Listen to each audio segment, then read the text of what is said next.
Welcome. This is Dr. Owen Anderson, and we're in part 6 of David Hume's dialogues concerning natural religion. And Demea picks up and says, it must be a flimsy building that can be erected on such a shaky foundation. I think that's an interesting thing for him to point out. If the foundation of any system is shaky, the rest of the system is shaky. Now, Cleanthes has been using the model of a house and the universe. But I think this is one that even Philo would accept.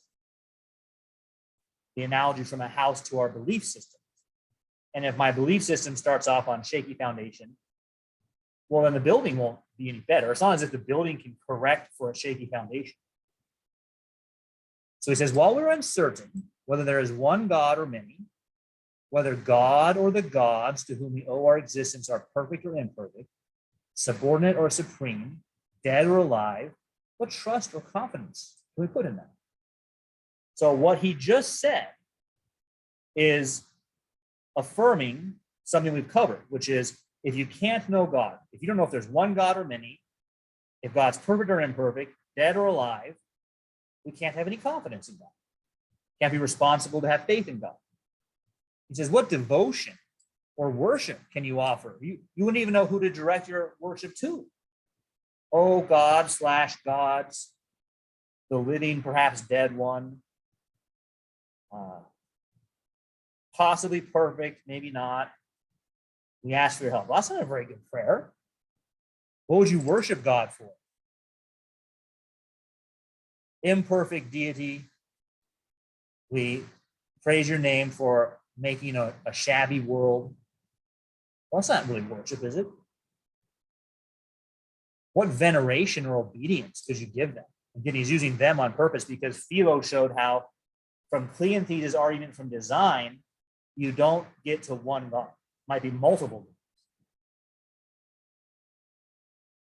So this theory of religion is altogether useless for all the practical purposes of life. And remember, this theory of religion is Cleanthes' theory that you need an argument to show God exists. And Demea is saying, no, you don't. That'd be useless. It can't even get us to what we need to know about God. And it undermines all the practical purposes of religion. Religion's about devotion and worship, veneration and obedience. It's not about having some proof.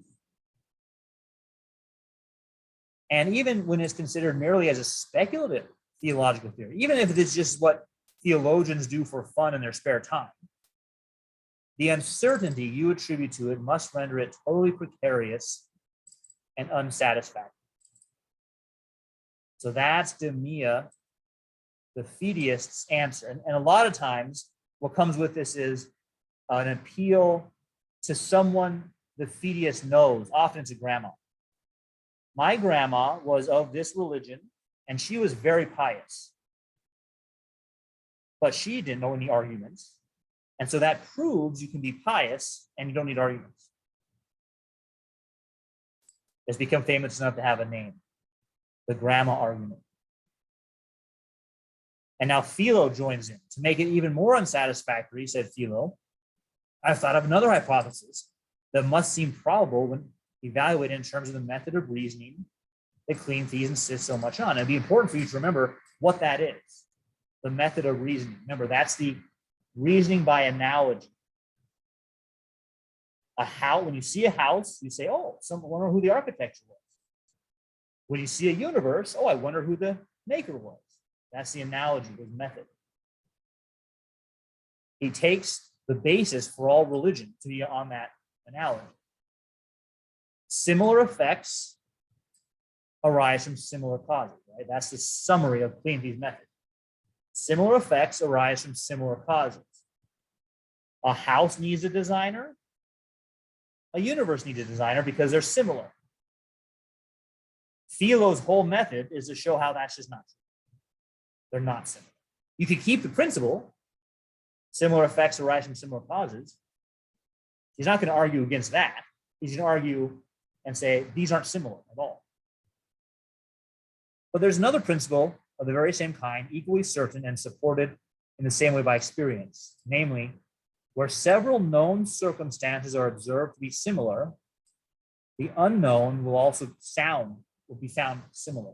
For example, if we see the limbs of a human body, we conclude that it's accompanied by a human head, even if we can't see it. So if you have like some kind of a wall that comes down just as far and you see the body, you assume there's a head attached behind the wall, right? It's unknown to you. Second example, if we see a small part of the sun through a crack in the wall, we conclude that if the wall were removed, we'd see the whole sun. So in short, this type of inference is so obvious and familiar, there can be no doubt about it. And now he's going to use it against Cleanthes' arguments. Now, if we survey the universe as far as we know it, it bears a great resemblance to an animal or organic body and seems to be driven by a source of life and motion like the one that drives organisms. So what he's going to argue is Cleanthes is wrong to use the house example. The universe is like organic body of some kind, and it has a life principle in it rather than having to be made externally. A continual circulation of matter in it produces no disorder. A continual waste in every part is incessantly repaired. The different parts of the whole system are seen to act in harmony with one another, and each part of the world or member of an organism is doing its proper job, operates for its own preservation and for that of the whole. From all this, I infer that the world is an animal and that God is the mind of the world, driving it and being affected by it. So you should be familiar with that. That's dualism. And here, Philo is keeping the word God, right? He's not saying there is no God, but the word used there is much different than how a theist would use it. Here, the world is co-eternal with God. You also might hear a hint at, in material monism, the view of the oscillating universe. The whole system is eternal. So this, you might be able to turn this into a kind of monism, since God is part of, is like a symbiotic relationship between God and the universe. So still, Philo, you have too much learning, Cleanthes, to be at all surprised by this opinion, which you know was maintained by almost all the theists of antiquity, and is the main theology that one finds in their discourses and reasoning. So here it does get a little confusing because he uses the word theist, which for our purpose is not a precise use of it. He means people who believe in God, but we're noticing that the word God is nuanced. But in the ancient world, the people who believed in God, that'd be, say, Plato, Aristotle, had a view more like this. So now, look what Philo's done. I think it's kind of clever. Instead of saying, Cleanthes, you're wrong, there's no God, he said, Cleanthes, you're wrong about your view of God. So it's clever in the sense that Cleanthes' argument is designed only against the person who says there's no God at all. It doesn't have much yet, we'll see what he does, to respond to Philo. You have too much learning to be surprised by this. For though ancient philosophers sometimes reason from final causes, pointing to evidence or purpose of the world, as if they thought the world to be something God made, yet their favorite idea seems to have been that the world is God's body.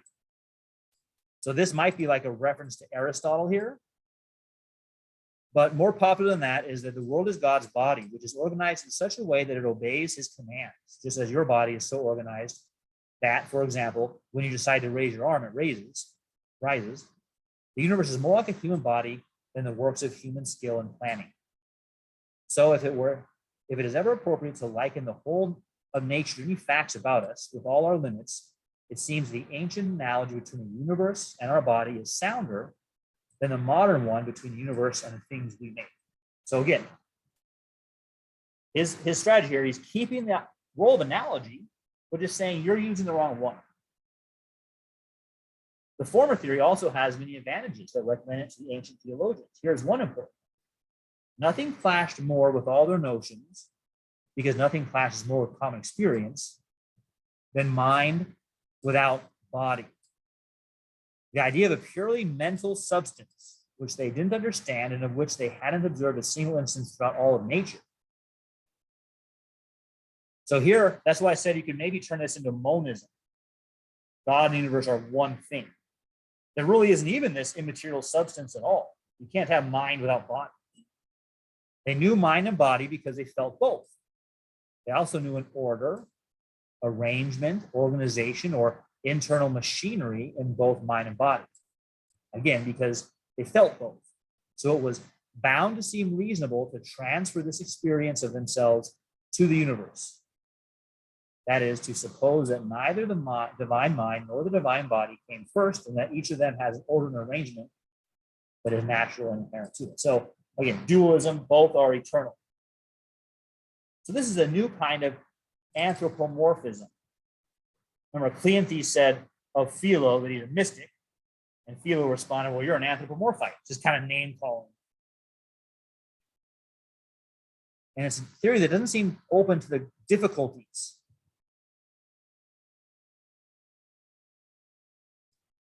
So you might think that likening the universe to an animal body doesn't require supposing it's driven by a mind. But the common prejudice that body and mind not always accompany each other ought not to be entirely neglected, for it is based upon common experience. So if you say that our limited experience is an inadequate standard, well, then that applies to your own analogy of a house and universe. See how it's working out? And you'd have to admit that God's nature is absolutely incomprehensible, which is what Cleanthes wants to avoid. All right, so I admit, replied Cleanthes, that this theory had never occurred to me before, though it is a pretty natural one. I can't think of an opinion about it until I've had more time to think it over. You're very scrupulous indeed, said Philo, more scrupulous than I am. If you'd presented me with a system of yours, I wouldn't have been as half as cautious and reserved in starting objections and difficulties. Why then, replied Cleanthes, it seems to me that though the world does in many ways resemble an animal body, this analogy is also defective in many important respects. And so he goes through why he thinks it's a disanalogy. No organs of sense, no seat of thought or reason. And then secondly, your theory seems to imply the eternity of the world, right? That's what the dualism part comes in. And theists, I believe, can be refuted by the strongest reasons and probabilities. I shall suggest an argument against it, one that I think hasn't been insisted on by any writer. Oh, good. He's going to give us a new argument to show the world is not eternal. First, though we should look at a different and less strong argument for the world's having had a beginning. It is argued that the arts and the sciences came into existence only recently, and the world's past is fairly short. This inference has some force, and maybe you can see where it is, right? If the earth, the world, exists from eternity, we've only done a few millennia of work so far, right? And say, well, we didn't come around until thousands of years ago. Well, why not? It's been here for eternity. Should have come around a lot sooner. We should have had a lot more progress already.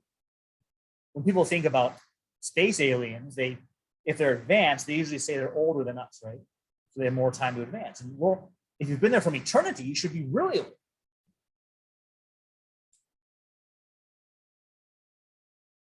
So he says, well, but maybe you can refute that by saying human society revolves around ignorance and knowledge, liberty and slavery, riches and poverty.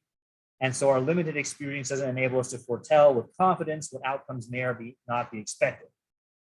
Ancient learning and history seem to have been in great danger of entirely perishing. So maybe it goes through cycles where it's wiped out, restarts, wiped out, restarts from eternity.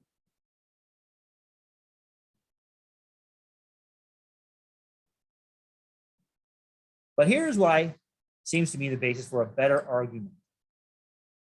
Lucullus was the first person who brought cherry trees from Asia to Europe.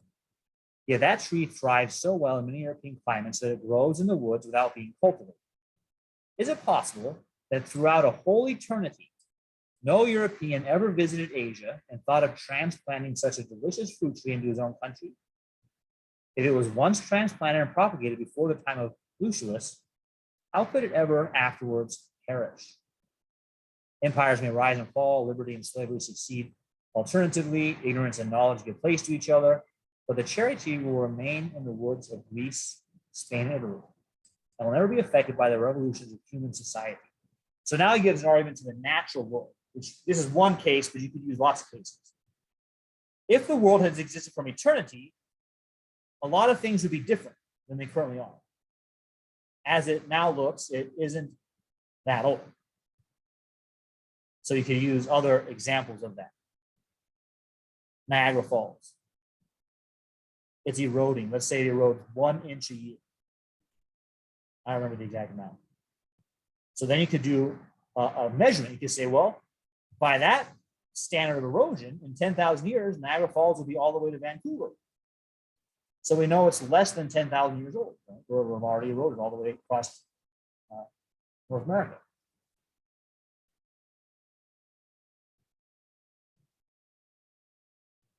So he gives more examples like that.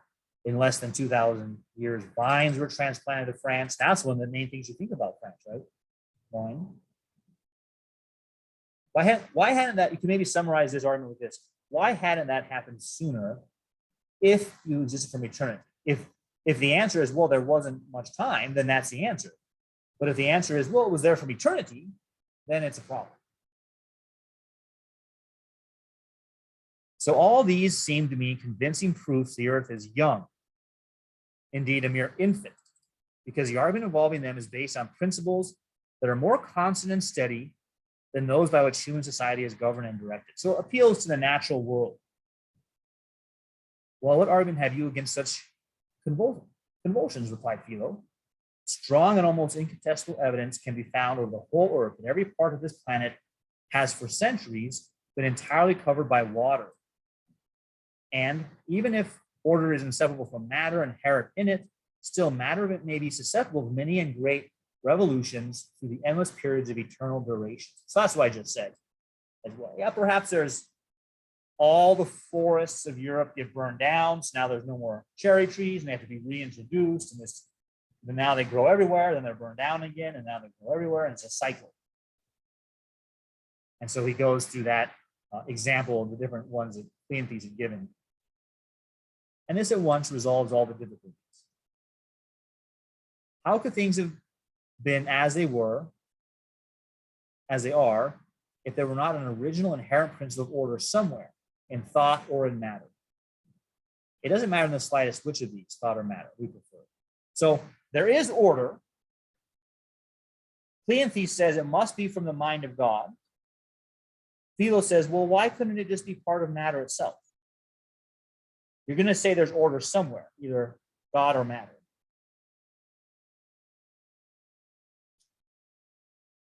So if anyone wanted to revive the ancient pagan theology, as we learned from Hesiod, that this planet was governed by 30,000 gods who arose from the unknown powers of nature, you would naturally object, Cleanthes, that nothing is gained by this hypothesis, and that it's as easy to suppose all men and animals, more numerous but less perfect, to have sprung merely from a source of that kind.